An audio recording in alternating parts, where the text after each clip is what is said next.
Bonjour, bonjour. J'ai découvert un ship il y a quelques mois.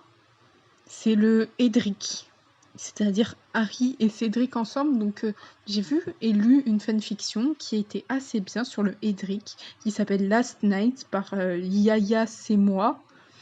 Yaya, Yaya, c'est avec Y majuscule A, Y, A, tiré du bas, C, tiré du moi. Tiré du bas, moi. Oh, oh voilà, bref. Tout ça pour vous dire que je vais lire sa fanfiction, et voilà. L'allée déserte, dépourvue de réverbères, est beaucoup plus sombre que les deux rues qu'elle relie.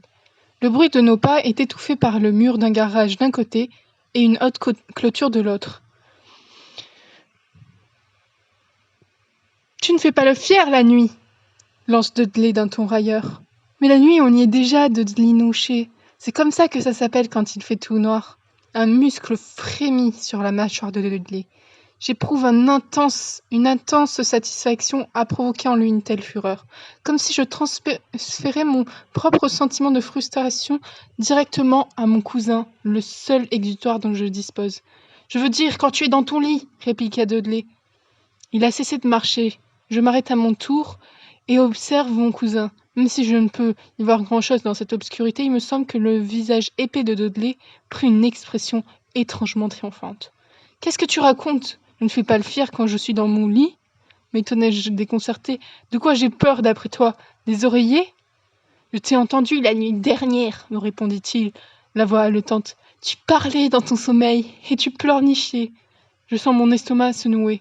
La nuit précédente, j'ai revu le cimetière dans mes cauchemars. Qu'est-ce que ce crétin a pu entendre ? Dudley éclate de rire face à mon expression, puis se met à gémir d'une voix aiguë. « Ne tuez pas Cédric ! Ne tuez pas Cédric !»« C'est qui, Cédric ? Ton petit ami ?» Une boule dans ma gorge, une pierre dans l'estomac, j'avale ma salive de travers tout en fuyant son regard. « Tu mens. » Et je n'ai pas tort, Cédric n'a jamais été mon petit ami, et ne l'aurait sans doute jamais été. Je me souviendrai toujours de ce soir-là. La veille de la dernière épreuve, j'arpentais les couloirs à la recherche de distraction. Depuis le début du mois de juin, une atmosphère de tension et d'excitation régnait sur l'entièreté du château. Tout le monde n'attendait plus que la troisième tâche avec impatience. Cela, plus l'hypothèse du directeur sur le possible retour de Voldemort, me rendait nerveux. Mais ce n'était rien par rapport au stress des deux tâches précédentes. Au moins, quel que soit le résultat, le tournoi serait terminé, ce qui constituerait un grand soulagement. Au tour d'un couloir, je me figeai soudainement. Là, à l'angle du mur, quelqu'un que je reconnus aussitôt, assis sur le bord de la fenêtre. Je n'eus pas le temps de faire un pas en arrière qu'il se retourna vers moi, toujours accompagné d'un sourire. « Bonsoir, Harry. » Ses deux iris brunes pétillantes me regardaient. Le sourire me venait toujours lorsque je lui rendais son salut. « Bonsoir, Cédric. » Je fis quelques pas pour le rejoindre, me hisser sur le bord. Nous avions l'habitude de nous retrouver certains soirs quelque part dans le château. Je me trouvais, l'asseyais à ses côtés et nous parlions. Mais à différence entre Hermione et Ron, mes deux meilleurs amis, les sujets comme les cours et Voldemort n'étaient presque jamais abordés. Je me sentais léger en ces moments-là, comme si toutes mes craintes n'existaient plus l'espace d'un instant. Cédric Diggory était un garçon de 17 ans au physique avantageux. Il était le capitaine et attrapeur de l'équipe de Quidditch de Poufsouffle à Poudlard. Il incarnait de nombreuses qualités qui s'attachent à sa maison. Il en incarnait des tas d'autres. Loyal, généreux, il était toujours là pour les autres, notamment pour moi, en ces instants où je me sentais abandonnée par le reste du monde. « Comment te sens-tu » Détournant mes yeux du paysage nocturne, je fixai un instant les siens. Cédric avait toujours les fossettes au coin des yeux lorsqu'il souriait. J'entourais mes bras autour de mes genoux en fixant à nouveau l'extérieur. Nerveux. Pour la dernière tâche ? Oui. On observa un hibou passer devant la fenêtre. Et je le regarda à nouveau. Sa main frotta affectueusement mon épaule, et son sourire ne le quittait jamais. Tu vas y arriver, tu es Harry Potter, tout réussit, n'est-ce pas ? Je ne sais pas pourquoi j'ai posé ma main sur la sienne, toujours à mon épaule. Nous y arriverons. Son sourire était contagieux. Je l'accompagnai cependant d'un soupir. Je reposa ma main sur le bord de la fenêtre. J'aurais tout donné pour porter un autre nom, crois-moi. Ça doit pas être facile d'être connu pour une tragédie. Cédric était compréhensif. Je hochai la tête. Je te le confirme. Cédric remua légèrement après mes mots. Il avait désormais une jambe à l'extérieur, l'autre pliée sur le bord. C'est dommage. Que veux-tu dire par là? Intriguée, j'étais de nouveau tournée vers lui. Les gens n'apprennent pas à te connaître, ils ont une image toute faite de ce que tu parais être et ne cherchent pas plus loin. Un silence renforça ces paroles.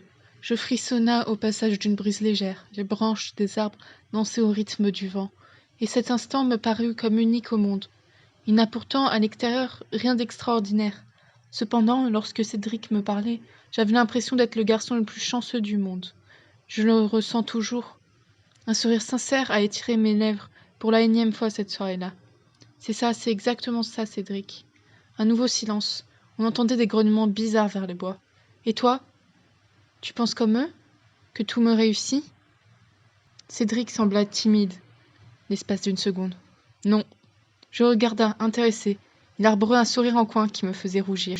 Tu te rappelles quand nous vous avons battu au Quidditch l'année dernière? Tu es tombé de ton balai, je n'ai jamais vu quelqu'un perdre aussi lamentablement. Malgré leur sens, ces mots n'avaient rien de méchant. Il y mettait un ton ironique qui me fit lâcher un léger gloussement. C'est pas faux. Même moi, j'ai voulu m'enterrer sous terre à cet instant. Compréhensible. Je le toisa avant de lui donner un gentil coup dans l'épaule, ce qui me fit rire. J'aimais beaucoup le rire de Cédric. Qu'est-ce que tu vas faire? Le Poussoufle me regarda à nouveau suite à ma question. De quoi? L'argent, si tu gagnais le tournoi. Comment tu l'utiliserais? Il songea un instant, et, d'un air sûr de lui, leva le nez vers le soleil de minuit. Je partagerai avec ma famille, mes amis, l'école, puis je partirai. Tu partirais? Il gloussa légèrement, comme si ma question paraissait idiote. Oui, j'ai toujours voulu faire de grands voyages, partir découvrir de nouveaux horizons et venir en aide aux personnes dans le besoin. Je l'observais, impressionné. Au fond, je savais qu'il allait me répondre quelque chose du genre. Cédric a toujours eu un côté humanitaire, un grand cœur. Je crois que c'est ce qui m'a plu chez lui. Et toi? Sa question me sortit de mes pensées. Je réfléchissais un instant. Je n'en avais aucune idée, jusqu'à la seconde suivante. Je ferai le tour du monde. Avec toi, si tu le veux bien. Je lui adressa un sourire. Il sembla perturbé un instant, avant de se réjouir d'une expression franche. Vraiment? Tu en serais capable? Oui. Je hocha la tête. Il affirma d'une voix tranquille. Tout me réussit, non? Cédric fut enchanté. Je ressentais un frisson sur ma peau, mais il n'était pas désagréable, au contraire. Lorsque j'étais aux côtés de Cédric, tout me réussissait. Donc voilà, cette vidéo est terminée. Je n'ai pas fini de lire la fanfiction pour que vous y allez vous-même, pour la lire en entière. C'est un one-shot, donc ça prend pas beaucoup de temps à lire.